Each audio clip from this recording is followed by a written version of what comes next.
دوستو، اردن کے شمالی صحرا میں ایک ایسا درخت ہے جو گزشتہ 1400 سالوں سے آج بھی ہرا بھرا ہے۔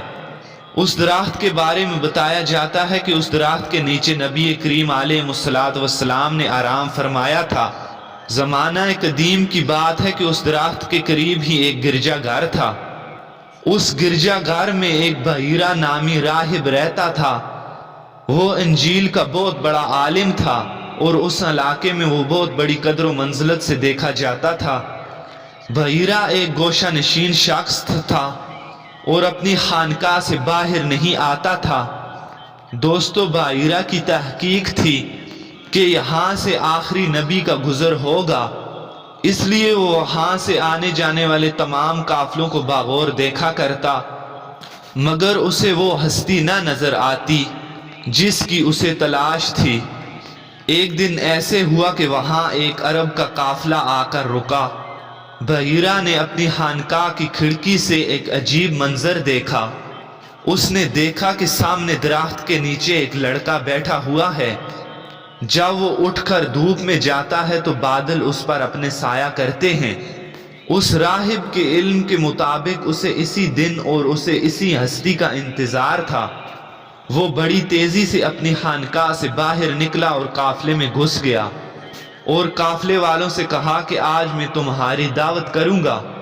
قافلے کے تمام لوگ اپنے اپنے کاموں میں مصروف تھے، لیکن اس کی یہ بات سن کر سب قافلے والے حیران ہو گئے کہ آج کیسے ایک راہب ہماری دعوت کرے گا؟ پہلے تو یہ کبھی باہر بھی نہیں آیا۔ قافلے والوں میں اس بات کی بڑی حیرانگی تھی کہ پہلے تو کبھی اس نے پوچھا بھی نہیں اور آج یہ کیسے مہربان ہو رہا ہے کہ ہماری دعوت کر رہا ہے۔ لیکن سارے قافلے والے اس راہب کے پیچھے اس کی خانقاہ کے اندر تشریف لے گئے۔ جب قافلے والے اس کی خانقاہ پہنچے تو اس نے سب کا استقبال بڑے پرجوش طریقے سے کیا۔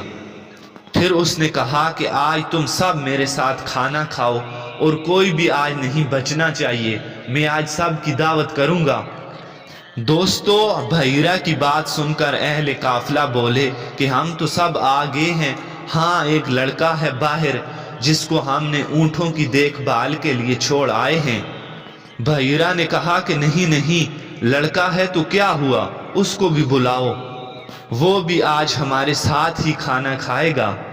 بحیرہ کی اس بات سے سب کی حیرانگی اور بڑھ گئی کہ ایک تو یہ خلاف معمول دعوت ہے اور اس پر یہ بھی اصرار کہ کوئی رہ بھی نہ جائے۔ سب حیران اور پریشان تھے کہ کیسے بحیرہ آج ہماری دعوت کر رہا ہے۔ اس لیے قافلے والوں نے پوچھا کہ بحیرہ آج کیا بات ہے کہ کیوں تو ہماری دعوت کر رہا ہے؟ اس سے پہلے تو آپ نے ہماری کبھی بھی دعوت نہیں کی، یہ آج کیا بات ہے؟ تو بحیرہ نے کہا، آپ لوگ مہمان ہیں، ہمارے پڑوس میں آ کر ٹھہرے ہیں، میں اس لیے یہ دعوت کر رہا ہوں۔ ہم پر آپ کا حق ہے، ہمیں اس کا خیال کرنا چاہیے کہ آپ کی میں دعوت کروں۔ میں نے چاہا کہ آپ کی کوئی خاطر تواضع کروں، اس کے علاوہ اور کیا بات ہو سکتی ہے؟ لوگوں نے کہا، با خدا ضرور کوئی بات ہے۔ اس لیے بحیرہ نے ایک شخص کو حضرت ابو طالب کے ڈیرے پر بھیجا، جو وہاں جا کر نبی کریم علیہ السلام کو ساتھ لے کر آئے، کیونکہ نبی علیہ السلام باہر ہی اونٹوں کی دیکھ بھال کے لیے بیٹھے ہوئے تھے۔ بحیرہ اور تمام مہمان جو بیٹھے ہوئے تھے وہ آپ علیہ السلام کا انتظار کر رہے تھے۔ بحیرہ کی نظریں آپ علیہ السلام پر پڑیں تو جم کر ہی رہ گئیں اور وہ آپ کو باغور دیکھتا ہی رہا۔ سب نے کھانا کھایا اور ادھر ادھر پھیل گئے۔ اس وقت بحیرہ آپ علیہ السلام کے پاس آیا اور بولا، بیٹا تمہیں لات و عزا کی قسم، جو کچھ میں تمہیں بتاؤں وہ مجھے سچ سچ بتانا، جو کچھ میں پوچھوں گا وہ مجھے سچ سچ بتانا ہے۔ آپ علیہ السلام نے فرمایا، مجھے ان بتوں کی قسم نہ دیجیے۔ بحیرہ نے کہا کہ اچھا، خدا کی قسم، جو کچھ پوچھوں سب بتلا دینا۔ آپ علیہ السلام نے فرمایا، پوچھیں، کیا پوچھتے ہیں؟ اب بحیرہ آپ علیہ السلام سے آپ ہی کے بارے میں مختلف سوال کرنے لگا۔ کچھ مزاج اور طبیعت کا حال پوچھا، کچھ اخلاق و عادات کے بارے میں دریافت فرمایا، اور آپ علیہ السلام اس کے ہر سوال کا جواب دیتے رہے۔ اتنے میں آپ کے چچا حضرت ابو طالب بھی وہیں پر آ گئے جہاں پر یہ سوال پوچھ رہا تھا۔ بحیرہ نے حضرت ابو طالب سے پوچھا کہ یہ لڑکا آپ کا کیا لگتا ہے؟ ابو طالب نے کہا کہ یہ میرا بیٹا ہے۔ بحیرہ نے کہا کہ یہ کیسے ہو سکتا ہے؟ میرے علم کے مطابق تو یہ تمہارا بیٹا بالکل بھی نہیں ہے۔ اس لڑکے کا باپ ابھی بھی زندہ ہو یہ ہو ہی نہیں سکتا۔ جب حضرت ابو طالب نے بحیرہ نے جو باتیں کی تو سن کر حضرت ابو طالب دنگ رہ گئے اور بولے کہ یہ میرا بیٹا نہیں بلکہ میرا بھتیجا ہے۔ بحیرہ نے کہا کہ اس کا باپ کدھر ہے؟ تو حضرت ابو طالب نے جواب دیا کہ اس کا باپ تو اس کی پیدائش سے پہلے ہی دنیا سے وفات پا چکے تھے۔ بحیرہ بولا کہ تم نے سچ کہا، تمہارا یہ بھتیجا ایک عظیم انسان ہوگا۔ اور آپ علیہ السلام کا ہاتھ بلند کر کے بآواز بلند کہنے لگا کہ یہ آپ علیہ السلام ہیں، یہ دو عالم کے سردار ہیں، یہ نبی آخر الزمان ہیں، یہ اللہ کے محبوب ہیں۔ اللہ رب العزت نے انہیں رحمت للعالمین بنا کر مبعوث فرمایا ہے۔ اہل قافلہ یہ باتیں سن کر حیرت و تعجب میں ڈوب گئے کہ یہ کیسے ہو سکتا ہے۔ پھر قافلے میں سے ایک عرب کے مشہور رئیس نے پوچھا کہ محترم آپ کو یہ باتیں کیسے پتہ چلیں؟ بحیرہ نے جواب دیا کہ جب لوگ آپ آ رہے تھے تو میں دیکھ رہا تھا کہ ایک بادل کا ٹکڑا حضرت محمد عربی پر سایہ کیے ہوئے تھا اور تمام درخت اور پتے ان کے سامنے سجدہ کر رہے تھے۔ یہ تمام خصوصیات صرف انبیاء علیہ السلام ہی کا مقسوم ہوتی ہیں۔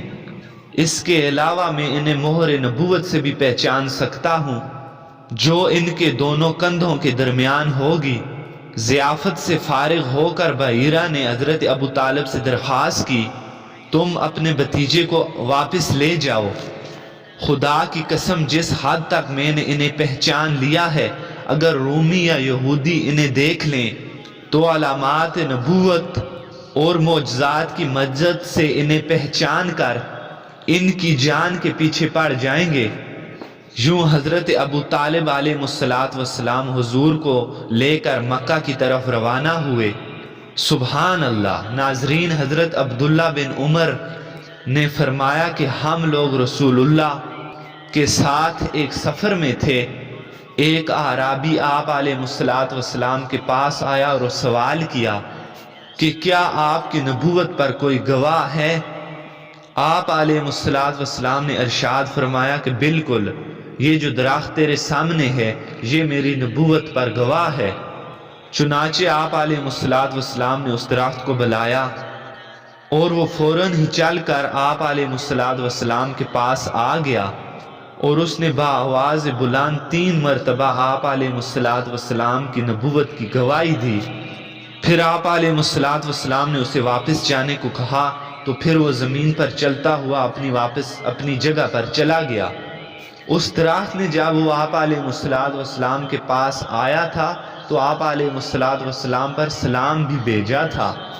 وہ اعرابی جس نے سوال کیا تھا وہ یہ دیکھتے ہی مسلمان ہو گیا اور جوش عقیدت میں عرض کیا کہ یا رسول اللہ، مجھے اجازت دیجئے کہ میں آپ کو سجدہ کروں۔ آپ علیہ السلام نے ارشاد فرمایا کہ اگر میں کسی کو اللہ رب العزت کے سوا سجدہ کرنے کا حکم دیتا تو میں عورتوں کو حکم دیتا کہ وہ اپنے شوہروں کو سجدہ کریں۔ یہ فرما کر آپ نے اسے روک دیا۔ پھر اس نے عرض کیا کہ یا رسول اللہ، اگر آپ اجازت دیں تو میں آپ کے ہاتھ پر بوسہ دینا چاہتا ہوں۔ پھر آپ علیہ السلام نے اس کو اس کام کی اجازت دے دی، اس لیے اس نے آپ کے مقدس ہاتھ کو والیانہ عقیدت سے چوم لیا۔ جی تو دوستو، ویڈیو کیسی لگی کمنٹ ضرور کیجئے گا، اور ایسی ہی مزید ویڈیوز دیکھنے کے لیے ہمارے چینل AM آفیشیل کو سبسکرائب ضرور کریں۔ آج کی ویڈیو میں بس اتنا ہی، اگلی ویڈیو کے لیے اللہ